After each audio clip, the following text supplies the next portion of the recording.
Welcome to UC Today with me, David Dungay. We are here reporting live from Enterprise Connect 2022 in the sunny Orlando. I'm joined by Irwin Lazar, Principal Analyst of Metrigy. Irwin, welcome to the show. Thank you. Thanks for having me. Fantastic. So, Irwin, yesterday you had a couple of your sessions. One of those was around collaboration and security. I really want to get into that subject. What are you seeing from a security landscape point of view in the collaboration area, and how far up the list of priorities is this for businesses right now? I think it's growing. I think you saw over the last couple of years that a lot of companies brought in a lot of different applications, some from IT, mostly from end users. And now there's this realization that we need to get serious about how we secure the applications, and we need to do so in a way that doesn't limit what employees are able to do to communicate and collaborate. So rather than saying, no, you can't use that, how can you safely use it? So a lot of what we talked about yesterday in the session was, what are the ground rules? How do you do an audit to figure out what applications you have, what risks you have? And then how do you set common policies that would say, okay, we're going to allow applications in, but they have to support this level of compliance and governance. They have to support encryption. They have to support single sign-on. We have to have a way of looking for anomalies. So we're starting to see companies get a little bit more serious. There's still a lot of disconnect between how much attention security folks pay to this and how much they should pay. Mm-hmm.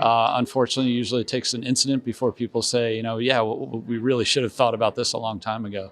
So, sadly, again, as more incidents happen across different collaboration applications, then that's when people tend to get a little bit more serious about it.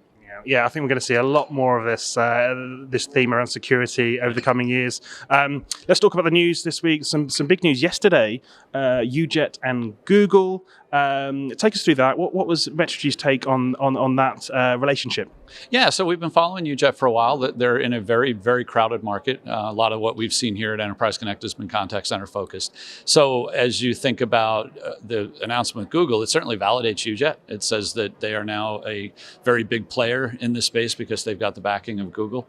And certainly a lot of other of their competitors partner with Google as well. So it allows them to take a little bit of a leap forward.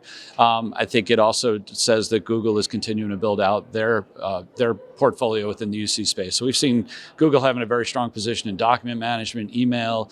With respect to UC, Google Meets out there, Google Chat, Google Voice, but it's not something we typically have seen in the mid to outside the small business. So mid to large size enterprise is still largely dominated by Microsoft and Cisco and others in the UC space. So I think it sends a message that Google's continuing to build their portfolio and they're trying to move up market. I mean, that's an interesting question, actually. Google have been in that solid sort of third position in this space for a while now. Are we going to see a bit of disruption maybe on the back of this? It depends on how aggressive they continue to market. I mean, they have a pretty solid portfolio. They've had the voice solution for a long time. They've got, messaging and workflow management and so on. But we haven't seen like a lot of marketing push out of Google to really get aggressive and going after the market. So I think it depends on how aggressive they're going to try and win business and fight against Microsoft. Okay, so the future of work, big theme here at Enterprise Connect. It means different things to different people. Businesses are at wildly different stages of their sort of future of work journey, if you like. What's Metrigy's take on this? Yeah, so our research shows roughly about 25 to 30% of people are going to continue to work from home. About 20% or so are going to come back to the office. The rest are a mix. It depends on the job. So, 55, 58% of people will work where they have to because, if you're a teacher, a construction worker, a police officer or something, you can't stay home. So where we're seeing the companies is trying to figure out what's the right mix. If I support hybrid workers, how do I do that effectively? And then I think what I've seen here in the show is that vendors are trying to make bets. I'll talk to one vendor who say, we think everybody's coming back, or there's going to be a large return to the office. We want to make sure people can have a reason to come to work, have an effective, high quality communication, collaboration experience when they're in the office.